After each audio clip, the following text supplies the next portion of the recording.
Bonjour. Les critiques émises dans le papier d'introduction de cette chronique audio s'appuient sur un certain nombre d'événements qui ont dernièrement marqué l'actualité nationale et internationale et doivent interpeller tout citoyen face aux choix politiques qui lui sont aujourd'hui proposés. Même si les médias et les instituts de sondage ont largement perdu en crédibilité en raison d'erreurs d'appréciation parfois grossières, leur influence ne doit pas pour autant être négligée. Il existe en effet en France, comme à l'étranger, plusieurs catégories de publics qui expliquent en grande partie la difficulté rencontrée par les uns pour mesurer les grandes tendances d'opinion et pour les autres celle d'émettre des commentaires compréhensibles par le plus grand nombre qui témoignent pertinence et fiabilité.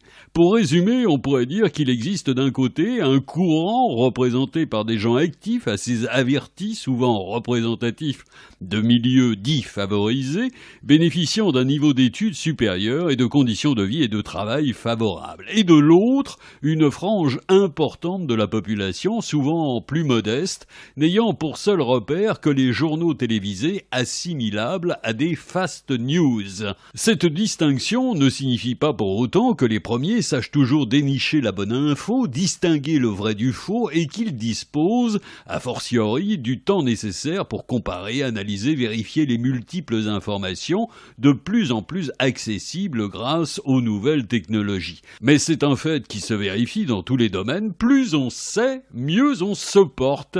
C'est là que la critique émise au sujet du relais médiatique assuré dans le cadre du résultat du second tour de la primaire de la gauche et des écologistes prend tout son sens. Bien sûr, me direz-vous, ce n'est que partie remise, puisque la campagne des présidentielles, dont le top départ a été donné à l'issue de ce scrutin, durera désormais 80 jours. Mais que diable, le moment paraissait opportun pour lancer le premier grand débat de l'élection présidentielle. À l'annonce de sa victoire, Benoît Hamon aurait dû être l'invité vedette et mis face à ses concurrents de tous bords. Des observateurs auraient livré leurs premières analyses autour d'une vraie question: quel projet de société pour demain ? En France, nous sommes sans aucun doute à la veille d'une profonde reconfiguration du paysage politique qui pourrait marquer un des temps forts de ce début de XXIe siècle.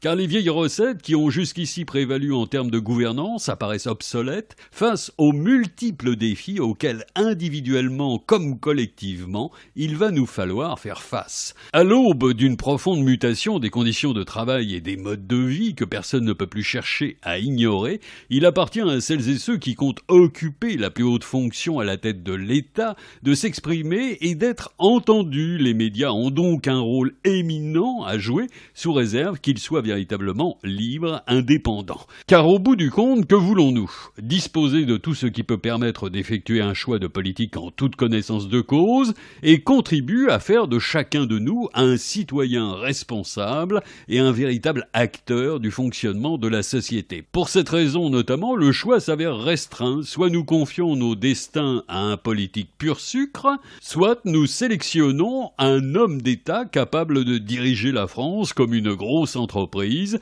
qui donne à chacun, chacune, la possibilité d'entreprendre, de travailler, d'innover, de vivre pour négocier au mieux l'entrée en force dans le XXIe siècle. Quelle que soit votre opinion, demandez les programmes.